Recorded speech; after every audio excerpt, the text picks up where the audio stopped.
কিছুদিন আগে আমরা গেছিলাম মাদ্রাল হনুমান মন্দিরে। আজ হনুমান জয়ন্তী।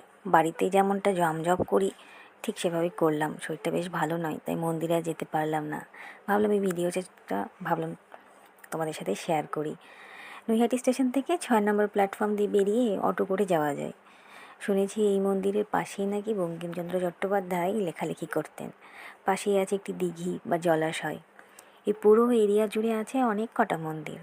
হনুমান মন্দির যেমন রয়েছে, এখানে হনুমানজি শায়িত অবস্থায় যে মূর্তিটি আছে সেটি আছে শিবলিঙ্গ মাটির নিচে, মাটি থেকে খানিকটা নিচে। আর আছে এখানে গনুদাদার, আর আছে অন্নপূর্ণা মন্দির, সাথে আরেকটিও মন্দির আছে। এটা যতদূর সম্ভব রাধা গোবিন্দ মন্দির ছিল। এখানে যে অন্নপূর্ণা মন্দিরটা আছে তার চারপাশে যে বারান্দা, এই বারান্দায় বসে দিঘির দিকে তাকিয়ে ঘন্টার পর ঘন্টা কাটানো যায়। কিছু মন্দির রেনোভেট করা হচ্ছে। মন্দিরের মাঝের অংশটা বেশ পার্কের মতো সাজানো, বসার জায়গা আছে। এখানে এসে বসে থাকলে বেশ সুন্দর একটা টাইম কেটে যাবে। আজ এখানে হয়তো বেশ জাঁকজমকভাবে হনুমান জয়ন্তী পালন করা হচ্ছে। তোমরা এখানে এসো, বেশ ভালো লাগবে। আর ফেরার পথে তোমরা বঙ্কিমচন্দ্র চট্টোপাধ্যায়ের বাড়িটা ঘুরে যেতে পারো। আমরা সেই সন্ধেবেলার দিকে গেছিলাম, তো সেই বাড়িটার তো দেখা হয়নি, বাইরে থেকে যেটুকু দেখেছি।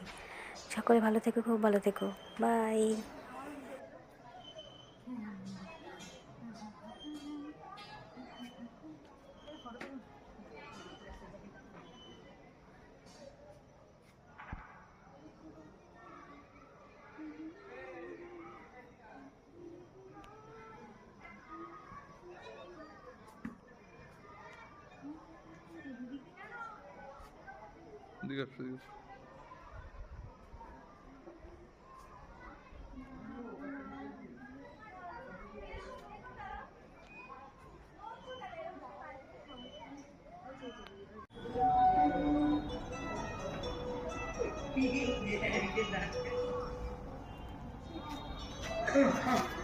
Huh.